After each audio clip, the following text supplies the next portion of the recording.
빌립보서 1장 말씀입니다. 신약 성경 318면입니다. 빌립보서 1장 27절 상반절 말씀 한 구절이니 다 한 목소리로 함께 읽겠습니다. 오직 너희는 그리스도의 복음에 합당하게 생활하라. 아멘. 복음에 합당하게 생활하라는 말씀을 벌써 오늘까지 네 번째 함께 나누고 있습니다. 복음은 하나님께서 우리를 위해 행하신 일입니다. 한마디로 말하면 구원입니다. 근데 합당하다는 말은 저울에 수평을 이루었다, 균형을 잡는다라는 의미입니다. 한쪽에는 하나님이 행하신 구원이 있다면 다른 한쪽에는 우리가 해야 할 일, 순종이 균형을 이루어야 합니다. 하나님 자녀가 되었다면 하나님 자녀답게 살아야 합니다. 복음과 합당 이 두 단어를 함께 합친 말이 생활하라입니다. 생활하라는 단어는 시민답게 산다는 뜻입니다. 복음에 합당하게 생활하라는 말씀이 기록된 빌립보서는 바울이 빌립보에 있는 성도들에게 써보낸 편지입니다.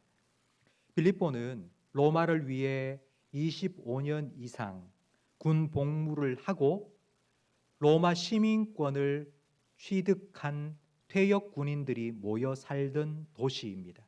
그래서 빌립보는 작은 로마, 리틀 로마라는 별명이 붙어 있었습니다. 빌립보에 사는 사람들은 자신이 로마 시민이라는 자부심이 아주 대단했습니다. 그래서 빌립보 사람들은 로마 시민처럼 살았습니다. 로마 사람들의 말투를 그대로 따라했고 로마 사람들이 입는 옷을 따라 입었고 그들이 먹는 음식조차도 따라서 먹었습니다. 빌립보와 로마는 1300km가 떨어진 아주 먼 곳에 있었지만 늘 로마의 귀를 기울이고 로마의 소식을 듣고 로마의 유행을 따라 로마 시민에 합당하게 생활했습니다. 우리는 복음에 합당하게 생활해야 합니다. 우리는 무엇을 보고 무엇을 따라 살아야지 복음에 합당하게 생활할 수 있을까요? 지난 시간에 말씀드린 것처럼 우리는 성경을 보고 성령을 따라 살아야 복음에 합당하게 살아갈 수 있습니다. 성경은 구약과 신약으로 나누어져 있습니다. 구약은 예수님께서 오실 것이라는 말씀이고 신약은 오신 예수님에 대한 말씀입니다. 그러니 성경은 바로 예수님에 대한 말씀입니다. 그리고 성령을 따라 행하라 했는데 이 성령은 예수님에 대해서 증언하시는 영입니다. 요한복음 15장 26절 말씀에 내가 아버지께로부터 너희에게 보낼 보혜사 곧 아버지께로부터 나오시는 진리의 성령이 오실 때에 그가 나를 증언하실 것이요. 성령은 바로 예수님을 증언하는 분입니다. 성경을 보고 성령을 따라 살아간다는 걸 한마디로 말하면 바로 예수님을 따라 산다는 것이고 예수님을 닮아간다는 의미입니다. 조금 전 우리는 성찬식을 했습니다. 성찬은 예수님의 살과 피를 상징하는 떡과 포도주를 먹고 마시는 예식입니다. 이 성찬식 때문에 초대교회, 처음 이 땅에 교회가 세워진 그때에 기독교는 사람을 잡아먹는 사교, 이단 종교라는 오해를 많이 받았습니다. 오늘 우리는 성찬을 했습니다. 우리 교회는 1년에 3번 성찬식을 합니다. 봄과 가을 그리고 송구영신 예배 때 3번 성찬식을 합니다. 그런데 처음 교회가 세워질 초대교회에서는 1년 3번이 아니고요. 날마다 모일 때마다 떡을 떼고 성찬을 나누었습니다. 사람을 잡아먹는 이상한 종교라는 오해를 받으면서도 모일 때마다 날마다 떡을 떼고 성찬을 나눈 이유는 예수님께서 명령하셨기 때문입니다. 이 성찬을 행하라고 예수님께서 명령하셨기 때문입니다. 그럼 예수님께서는 왜 성찬을 행하라는 명령을 주셨을까요? 우리가 잘 아는 것처럼 예수님께서 사람이 되셨고 우리 죄를 위하여 십자가에 못 박혀 죽으셨고 우리를 위하여 살과 피를 찢으셨고 흘리셨기 때문에 그 예수님의 죽음으로 우리가 생명을 얻었다는 걸 기억하라고 성찬을 하라고 하신 것 맞습니다. 그런데 여기서 끝이 아닙니다.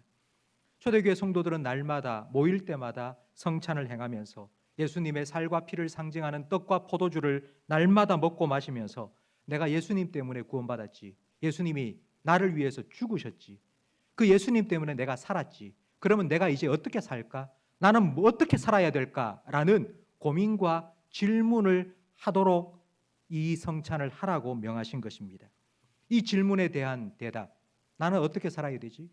예수님이 나를 위해서 죽었다면, 그 예수님의 죽음이 나의 생명이 되었다면, 그러면 나는 어떻게 살아야 하지? 라는 이 질문에 대한 대답이 고린도전서 11장 26절 말씀에 나옵니다. 화면을 보면서 함께 읽겠습니다.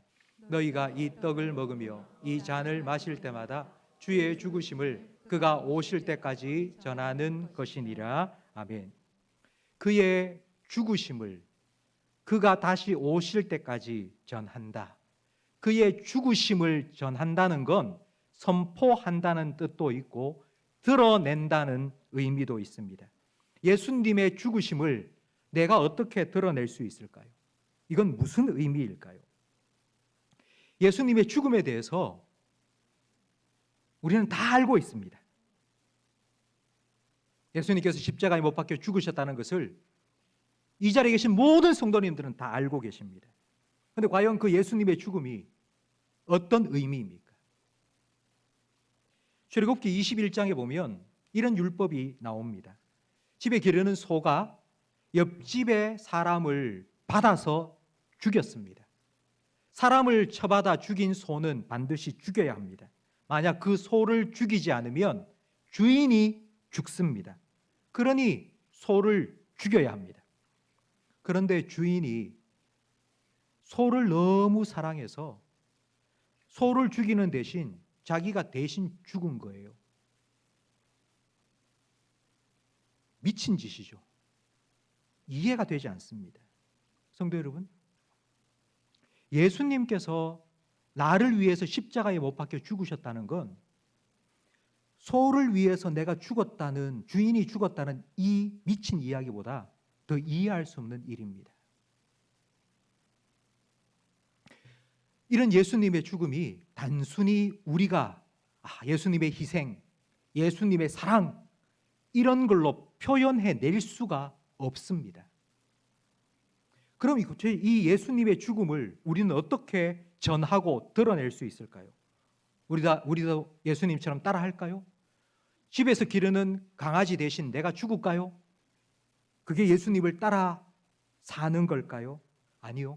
행동을 따라하는 것이 아닙니다. 빌립보서 2장 5절은 예수님의 죽음을 우리가 어떻게 드러내며 살아갈 수 있는지를 우리에게 가르쳐 줍니다. 함께 화면을 보면서 읽겠습니다. 너희 안에 이 마음을 품으라. 곧 그리스도 예수의 마음이니 그는 근본 하나님의 본체시나 하나님과 동등됨을 취할 것으로 여기지 아니하시고 오히려 자기를 비워 종의 형체를 가지사 사람들과 같이 되셨고 사람의 모양으로 나타나사 자기를 낮추시고 죽기까지 복종하셨으니 곧 십자가에 죽으심이라. 아멘. 예수님을 따라간다, 예수님을 닮는다는 건 예수님의 행동을 그대로 따라한다는 것이 아니라 예수님의 마음을 품는 것입니다. 다음 달은 성탄절입니다. 세월이 참 빠르죠? 벌써 11월 달이 되었고 다음 달에 성탄절이 우리에게 다가옵니다. 성탄절이 되면 빼놓지 않고 등장하는 인물이 있습니다. 목자들입니다. 한밤중에 다른 사람들이 다 자고 있는 그 밤중에 혼자 깨어서 양을 치는 가장 천하고 그리고 가장 가난한 사람들이 목자입니다. 그런데 왜 성탄절에 목자들이 등장하는 걸까요? 왜 성탄절에는 목자가 늘 등장하는 걸까요?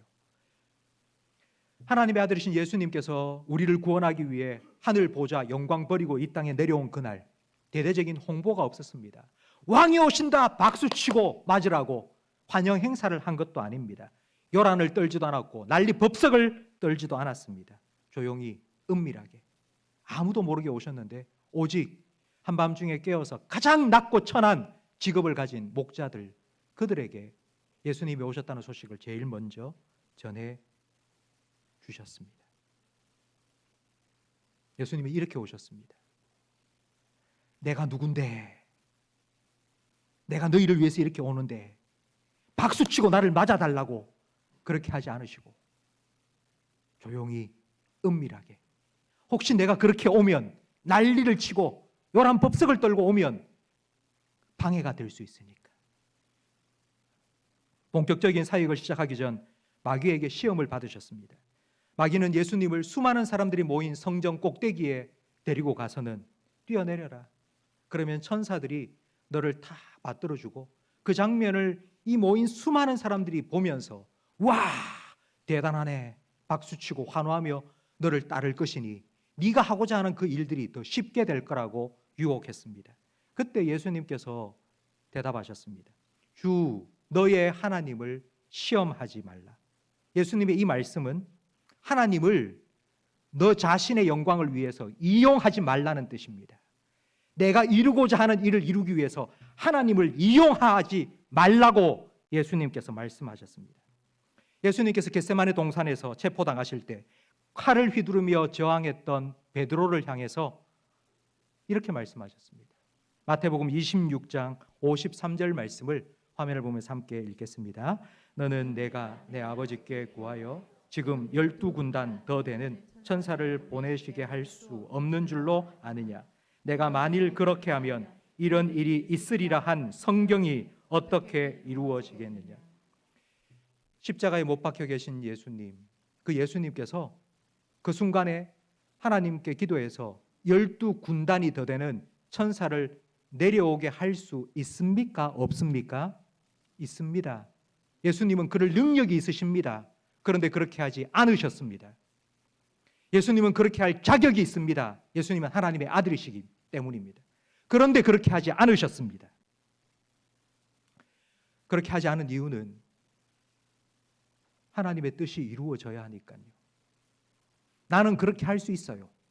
나는 그런 말 할 수 있고, 나는 그런 요구할 수 있고, 나는 그런 주장을 할 수 있어요. 그런데 그렇게 하면 하나님의 뜻이 이루어지지 않을 것 같으니까. 그래서 하지 않은 거예요. 자기를 비우고 자기를 낮추고 십자가에 죽기까지 복종하셨습니다. 너희 안에 이 마음을 품으라고요. 너희 안에 이 마음을 품으라고요. 너희 안에 이 마음을 품으라고요. 그리스도의 마음을 품으라고요. 그 마음을 품고 자기를 비우고 자기를 낮추고 자기 영광 버리고 자기 욕심 내려놓고 나는 감추고 나는 숨고 오직 예수만 드러내고 예수만 높이고 하나님 영광을 위하여 하나님의 뜻을 이루기 위하여 살아가는 것, 그게 예수님의 마음을 품는 것이라고, 그게 예수님을 따라가는 것이고 그게 예수님을 닮는 것이라고 말씀합니다. 선생님, 이게 큰 일인 것 같습니까? 이게 엄청난 일인 것 같습니까? 내가 도저히 이룰 수 없는 엄청난 일이라고 생각이 되십니까? 여러분, 하루를 살아가면서 여러분과 만나는 여러분 가족들을 생각해 보십시오. 가족들과 하루 종일 사이좋게 지낼 수는 없습니다. 때로는 티격태격하겠죠.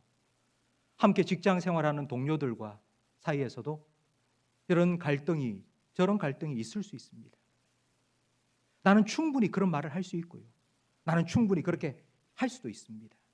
하지만 내려놓고 참고 입 다물고 기다려주고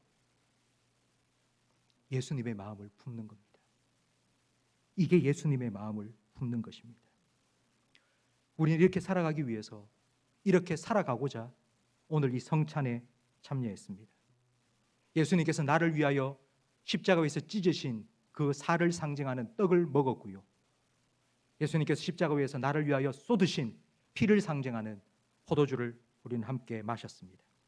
이 떡과 포도주가 내 안에 들어가서 내 살이 되고 내 피가 되어서 예수님이 살아가신 것처럼 그런 예수님의 마음을 품고 하나님의 뜻을 이루기 위해서 나는 감추고 나는 숨고 나는 내려놓고 나는 비우고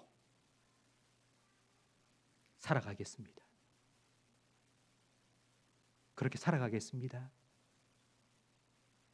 이게 복음에 합당하게 살아가는 것이고, 이게 예수님께서 누구든지 나를 따라오려거든 자기를 부인하고 자기 십자가를 지고 나를 따라오라 하신 말씀의 의미이고, 이게 우리 그리스도인이 살아가는 생활 방식입니다. 성도 여러분, 저는 여러분이 이번 한 주간 살아가시면서 오늘 여러분이 먹고 마신 이 성찬의 의미를 매일매일 한 번이라도 생각하며 살아가시기를 바랍니다.